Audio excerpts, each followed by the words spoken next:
host the 2015 World Championships, which could see them qualify as a host nation. The announcement will be made at the end of May. Joining me in studio is ice hockey player Sonisha Coetzee and SA Ice Hockey Vice President Hannes Botha, just to discuss a few matches in terms of moving forward after a sterling performance in Mexico. Good afternoon and welcome to Pure News. Good afternoon. Now, Sonisha, yesterday you mentioned that you felt like crying after that performance. But the emotion, where does the emotion come from? We know that the team has not been performing well in the last couple of years. So, as a rookie player, the emotions. Well, I cried after the first game. I think the emotion came from putting in so much hard work, all the preparation. A lot of the emotion came from all the seniors who came back after a lot of the awards not having won, and finally having brought back a medal. I know it was a very emotional tournament for them, and just seeing their happiness, I think it rubbed off on all the rookies, and was an extraordinary feeling just to be able to be a part of that and to have contributed to that. Now, Hannes, a sterling performance. Way forward from now on? Yeah, at the moment we end of year one in a 5-year program for the ladies, and they really did well, gaining a silver medal after the first year.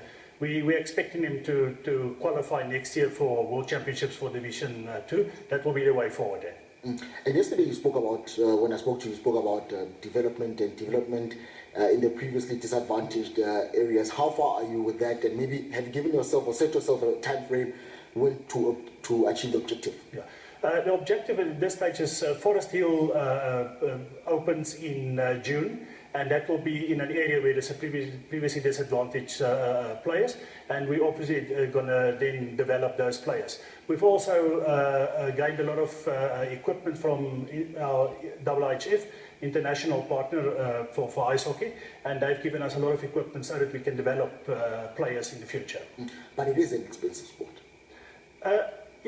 For middle class, it's not so expensive anymore, and anybody in the middle class would be able to afford this. But this is where development comes in, so that it should not be a sport for the ones that can afford it. It should be for a sport that the guys are actually equipped to do it, and we need sportsmen, and that's it. It should not be for the ones that can afford it, and that's why we need development and we need funding from government to help us with the sport. Now, talking about the funding, obviously you've seen some of the corporates coming out, not funding sporting federations, ice hockey, not a mainstream sport. Where are you hoping that the funds will come from, or have you already have a sponsor? We've got one sponsor. Unfortunately, I can't mention a name at the moment, but it's one of the sponsors that sponsor one of the super rugby teams, and we hope to get that as a sponsor in the future. Now, Sonisha, the experience gained, you'll be looking to qualify now for the 2016. That's if the 2015 South Africa's not given the hosting rights, where you qualify as a hosting nation. But the experience that you gained there, surely it is immense. It's an immense experience. I don't think you can describe it to anyone.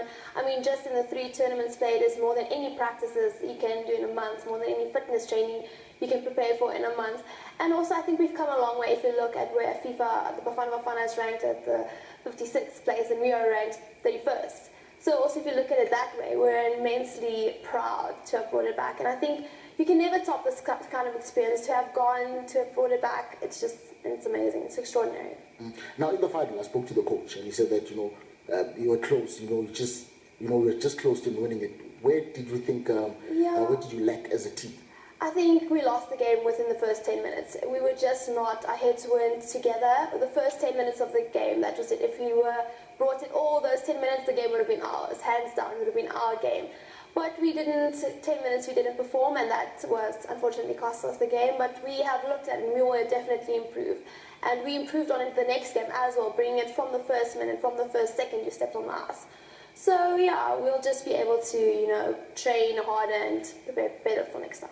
Now, just to close quickly, you've brought in some American coaches to help the development of our coaches in the country. How so far have you seen any difference in that, because we've brought in from last year?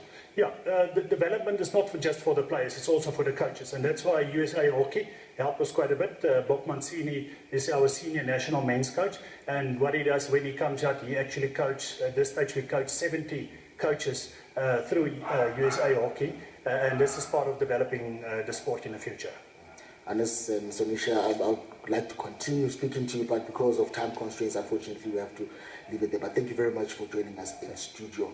Thank you. And that was Sonisha and Hannes there from the ice hockey, speaking about the way forward after the sterling performance in Mexico.